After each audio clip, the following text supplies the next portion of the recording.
nós estamos agradecendo em nome da pós, do curso de graduação também, né? Muito feliz com essa participação. Passo a palavra agora ao Danilo. Boa noite, pessoal. Eu vou subir o slide, tá? Você pode me confirmar, por gentileza, Raquel, quando aparecer? Tá ok? Não. Para mim, não. Ok. Tá aparecendo? Ok. Tá, obrigado, Raquel. Ok. Boa noite, pessoal. Queria agradecer a todo mundo que se empenhou nessa semana, bastante proveitosa. É uma semana que não iniciou de forma bacana para as populações negras. Mais um adolescente negro foi vítima pelo Estado, menino João Pedro. A notícia veio em pleno dia que se comemora o aniversário do Malcolm X, né? Uma triste coincidência. E queria iniciar essa fala dizendo desse fato e que as populações continuarão resistindo a essa política genocida implementada pelo Estado brasileiro. Eu queria dizer que é uma felicidade muito grande estar participando desse evento, esse 5º fórum do programa de pós-graduação da UFAL.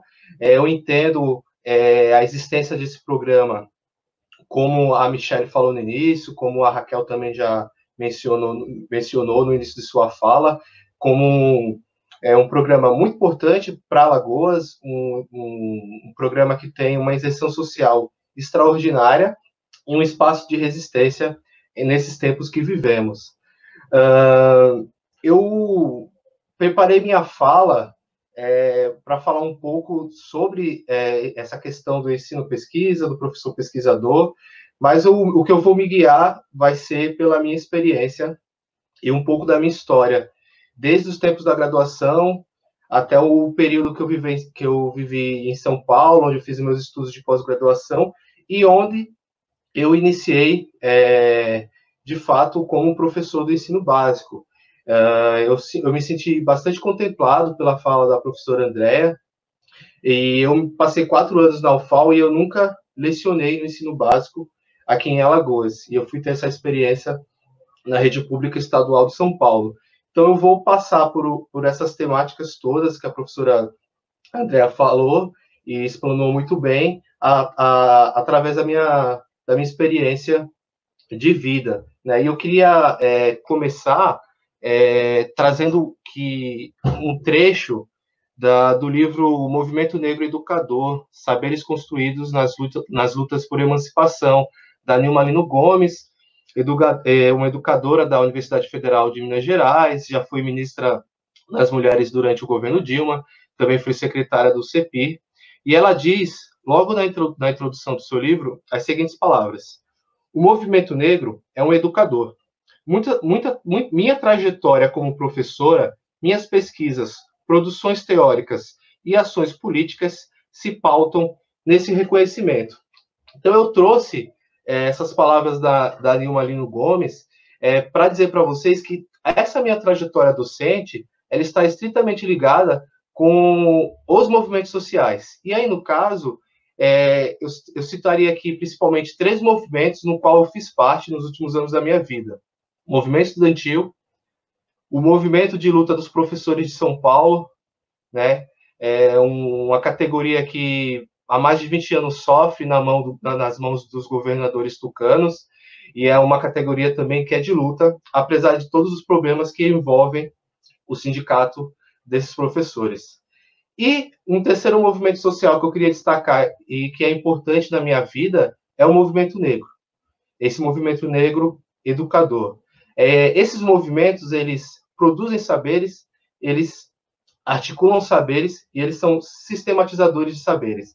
Então, muito do que a gente sabe e muito do que eu sei sobre intolerância religiosa, educação para as relações étnico-raciais, saúde da população negra, racismo, isso tudo eu devo ao movimento negro, aos que vieram desde do início do século XX, no caso Abdias Nascimento, o Teatro Experimental do Negro, passando pelo Movimento Negro Unificado, por militantes históricas como a Beatriz Nascimento, como a Lélia Gonzalez, e por todo esse movimento negro mais recente. Então, muitos desses saberes em que eu implemento da minha prática enquanto docente, seja no ensino básico, seja no ensino superior, eu devo à minha vivência e ao meu aprendizado com os movimentos sociais.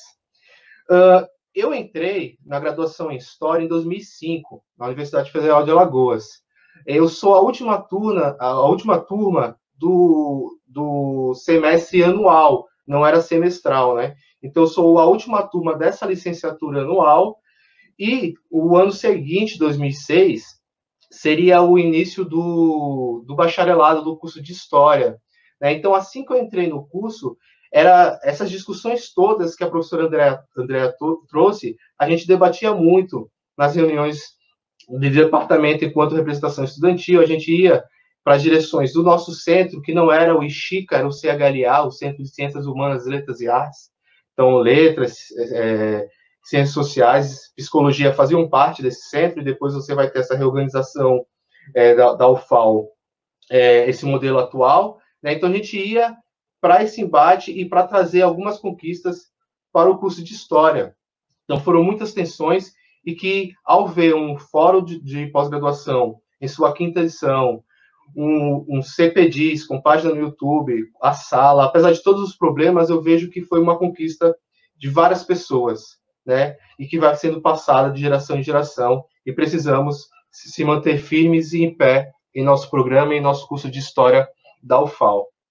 Eu trouxe aqui uma reportagem de 24 de janeiro de 2006, foi publicada no jornal Tribuna de Alagoas. Só para vocês terem uma noção do quão esse debate todo que a professora Andréa trouxe, a gente estava vivenciando isso lá entre 2005 e 2006. Nesse caso, faltavam alguns meses para a primeira turma do bacharelado entrar na UFAL. E aí, o que os estudantes de história fizeram via Centro Acadêmico de História? Alunos de História fazem o enterro simbólico do curso. Com faixa das mãos, apito na boca e segurando caixões, os alunos de História da Universidade Federal de Alagoas, UFAL, realizaram ontem o enterro simbólico do curso. Vestidos de preto, eles seguiram do Centro de Ciências Humanas, Letras e Artes, CHLA, com destino à reitoria. A manifestação recebeu o apoio de estudantes dos cursos de Ciências Sociais, Arquitetura e Comunicação Social. O enterro chamou a atenção dos demais alunos e professores. Os manifestantes conseguiram uma rápida audiência com a reitora Ana Deise Dória. Na ocasião, ficou agendado um novo encontro para o dia 14 de fevereiro, com a presença dos professores do curso. A reunião acontecerá no auditório do CHLA. Passando um pouco a reportagem, lá no final, diz o seguinte: não podemos simplesmente, isso foi uma fala que eu dei para o repórter, não podemos simplesmente ignorar os problemas e mazelas do curso de História. Temos que discutir os erros para tentar encontrar uma solução. Os estudantes, e essa é a frase que eu queria chamar a atenção, os estudantes reivindicam também uma biblioteca setorial, laboratório e um núcleo de pesquisa, que no caso é o CPDIS, que hoje se concretizou, além de uma discussão mais ampla sobre o bacharelado e o projeto pedagógico. Então, se discutia muito essa ideia do ensino, da pesquisa, e nessa reunião da reitoria, nós estudantes ouvimos, mas agora com o bacharelado vai ter pesquisa no curso de História, como se na licenciatura não houvesse a necessidade do desenvolvimento de pesquisa. Eu queria registrar que nessa época o curso de História ele só tinha um PIBIC. Então, era uma luta, era um embate muito forte do movimento estudantil de História, através do centro acadêmico, né, reivindicando essa melhoria. Isso vai ser em 2006. Em 2008, a gente consegue, depois de muito tempo, de muita luta, concretizar um sonho que era de um pessoal que passou pela UFAL em 2001, 2002, 2003, e em 2008 a gente consegue fazer o primeiro fórum de avaliação do curso de História, que foi no mês de setembro, 4 dias, segunda, terça, quarta e quinta. A gente discutiu ensino, pesquisa, extensão, regulamentação do profissional de História, e finalizamos esse evento com uma grande assembleia, colocando algumas diretrizes para o curso de História da UFAL, né? A assembleia teve votação geral, vocês veem aí alguns colegas que estão com a gente até hoje. O professor Oswaldo tinha ingresso no curso fazia 4 ou 5 meses, né? Que era uma outra grande luta. A gente não conseguia trazer código de vagas para o curso de História. Então, o curso de História não conseguia trazer novos professores. E em 2008 entraram 2 professores, e a partir de 2009 entrou alguns professores que estão com a gente aí até hoje na luta, contribuindo para o debate historiográfico, para o ensino de História no Estado, e continuaremos assim. Após o curso de História, o Fórum de Avaliação do Curso de História, 2 meses depois, eu me formei, e, infelizmente, não desisti a mestrado em História em Alagoas. Os meus colegas, a maioria iram para Pernambuco, alguns foram para a Bahia, muita gente ia para o CEDU, porque muita gente já estava na sala de aula, já estava com essas questões da educação toda, então muitos colegas meus passaram pelo mestrado em Educação do CEDU, e eu optei por ter uma outra experiência e fui para São Paulo.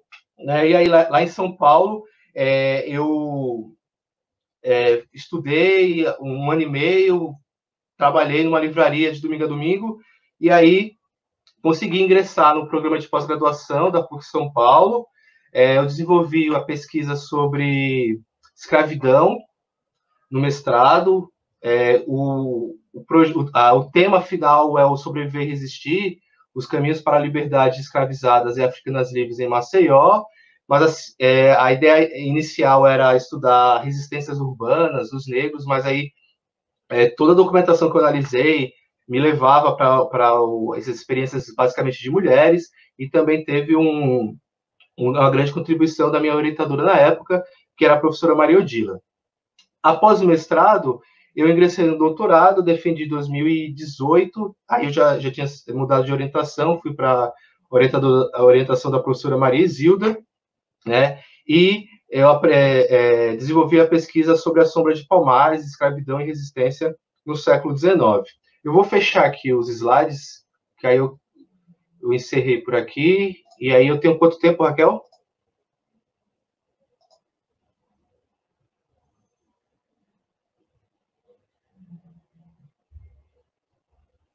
Dez minutos, Danilo. Meu microfone estava desligado de novo. Tá ótimo, não, tranquilo. Então, dada essa informação inicial da minha trajetória enquanto professor, né, eu queria falar um pouco dessa minha experiência nos últimos 10 anos.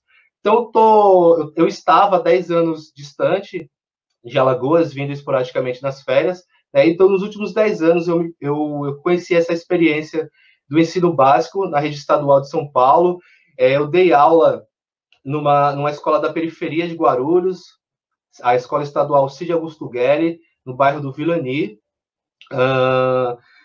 E entre um mestrado e o doutorado, eu tive que me desdobrar, né, em tempo de ensino e o tempo de pesquisa, né, e aí todo mundo, como é que você aguenta? Ou você pesquisa, ou você ensina, e etc. Então, isso não é uma coisa única, é uma trajetória bastante comum do estudante hoje, que é esse estudante trabalhador, que precisa pagar suas contas, que precisa trabalhar, né? E aí, em 2012, eu começo, de fato, essa experiência enquanto docente da rede pública estadual. E essa minha experiência, ela diz muito do que eu sou enquanto professor, porque vai ser lá que eu vou ter casos de estudantes assassinados pela polícia, e aí você tem que dar aula na sala dele um dia depois da notícia, chegar na sala, e aí um dos colegas dele pega um spray e picha o nome do estudante eterno. E aí os professores querendo reprimir suspensão para o estudante, porque pichou o nome do seu colega assassinado pela polícia um dia antes. Né? Ou então um aluno que se suicidou por questões de homofobia, por a família não aceitar. E aí você tem que dar aula na sala desse aluno no outro dia. Né? Então, além disso, essas experiências de como o Estado afeta, então, como você cobrar um material de aula de um aluno que está sendo despejado pelo poder público do lugar onde ele mora. Né? Então, foram longos anos, eu coloco como longos anos, que me formaram enquanto professor. Então, essa experiência no bairro periférico, de alunos que são muito nordestinos, eu sempre tinha um alagoano das minhas aulas. E também tem um diferencial que é mais contemporâneo, a presença da imigração latino-americana. Então, tinha muitos peruanos, muitos bolivianos. Então, essas questões todas, essa pluralidade étnica, essa diversidade cultural, né, me fizeram, a partir de 2012, 2013, pensar na ideia da educação para as relações étnico-raciais. Paralelo a isso, em alguns momentos eu não tinha licença. Quando eu consegui a bolsa, eu, né, pedi a licença para estudar. A PUC é a universidade privada, então tem dois tipos de bolsa: a bolsa que você não paga a PUC e a bolsa que você é contemplado com verbas para poder se dedicar exclusivamente. Então, paralelo a isso, eu tinha que dar conta das leituras da pós-graduação. Então, assim que eu cheguei na PUC, eu levei uma pisa de História Social Inglesa, Thompson, Williams, Stuart Hall, Rafael Samuel, então autores que na época da graduação não tive a oportunidade de conhecer a fundo, sabia de nome, mas no curso eu não tive essa oportunidade de discutir mais a fundo. E lá na PUC tem um grupo de professores que participaram daquela discussão curricular do Estado de São Paulo, a SEMP, né? Essa ideia do ensino de eixo temático, ensino de história, né, por eixos temáticos. E aí tem 5 minutos? Tá. Tem um texto de uma das minhas professoras, que é da Maria Antonieta Antonassi, junto com o Marco Silva, que é um professor da USP, se chama Vivências na Contramão. Então, ela vai mostrar o quanto essa militância dos professores e de greves de professores foram importantes para a apresentação do projeto, que não vai ser aceito, né, que é aquela primeira versão que vai ser apresentada, aí vem toda a polêmica envolvendo a imprensa, dizendo que os professores estavam acabando com o ensino de história, estavam querendo mudar, e aí esse projeto vai ter uma série de remodelações até, né, no início dos anos 90, apresentar uma outra versão. E ela fala da importância de você construir um referencial curricular, construir um conteúdo para o ensino de história pautado nas lutas sociais. E aí, no caso, eu participei entre 2012 e 2017 para 2018, né, de todas as greves, de todos os movimentos envolvendo os professores. E é o seguinte, lá faz greve, corta o ponto. E aí professores e professoras com 2, 3 meses mantendo a greve, mas não recebendo salário ou tendo os dias descontados. E apesar disso, eles tentavam resistir e tentar mudar. Para vocês terem uma ideia, agora, recentemente, o atual governador de São Paulo, ele tirou da pontuação para atribuição de aulas qualquer grau de pós-graduação. Então, se você é mestre ou doutor, a sua titulação e pontuação, ela vai lá embaixo. E eles cortaram, durante esse período, uma retribuição para o estudante, para o professor que quer estudar, fazer pós-graduação, ou mestrado ou doutorado. Então, essa verba também foi cortada. Lá no início dos anos 2000, nos anos 90, você ainda tinha uma licença, você tinha a permissão do Estado para desenvolver os seus estudos de pós-graduação, e nos últimos anos, todos esses direitos começaram a ser tirados dos professores. Em 2015, inclusive, vai ter uma greve no primeiro semestre de 2015. No segundo semestre, você tem a ocupação dos secundaristas, porque queriam fazer toda uma reorganização sem diálogo. Então, isso é um pouco dessa experiência enquanto professor, enquanto um professor que tenta trazer documentos e fontes históricas para a sala de aula, discutir com os alunos, né? Eu comecei falando da Nilma Lino Gomes, de como é que esses saberes são articuladores e do movimento negro. Então, é graças ao movimento negro, por exemplo, que a gente conseguiu que uma obra do Marcelo de Salete, que é o Angola Janga, a história de Palmares, entrasse para o PNLD. E através desse aprendizado que eu tive com o movimento negro, que nós, enquanto professores dessa escola, conseguimos um volume desse livro, de exemplares desses livros, para trabalhar com alunos, né?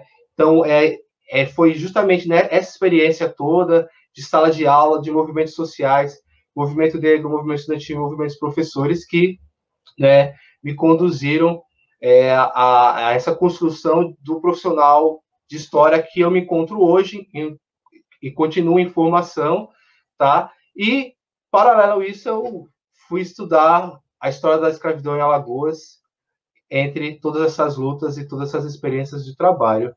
A princípio, era essa a minha contribuição, e obrigado, pessoal.